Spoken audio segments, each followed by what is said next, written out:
Unlock your financial future by mastering the art of investing with Morgan Stanley right now. First, let's understand the foundational step: choosing the right account type. Morgan Stanley offers a variety of accounts to suit your unique financial goals. You might choose a standard brokerage account for general investing flexibility, an individual retirement arrangement, or IRA, for tax-advantaged retirement savings, or even specialized accounts like those for college savings. Each has its own benefits and purpose, so consider what you're saving for and for how long. Navigating the plethora of investment options is made simpler with Morgan Stanley's robust tools. Once your account is set up, you'll gain access to a wealth of research and market insights. Dive into company profiles, analyst reports, and real-time market data. This empowers you to make informed decisions about where to allocate your capital.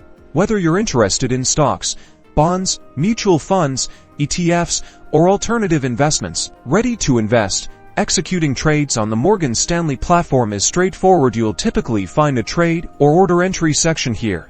You'll specify the security you want to buy or sell, the number of shares or units, and the order type you wish to use, such as a market order for immediate execution or a limit order to set a specific price. Carefully review all details before confirming your transaction to truly maximize returns. Think strategically. Diversification is key. Spreading your investments across different asset classes and industries can help mitigate risk. Explore portfolio analysis tools on the platform to understand your current asset allocation and identify opportunities for rebalancing. Don't hesitate to leverage Morgan Stanley's resources, including their financial advisors, who can provide personalized guidance and help tailor strategies to your specific needs and risk tolerance, ensuring your investment journey is both informed and effective.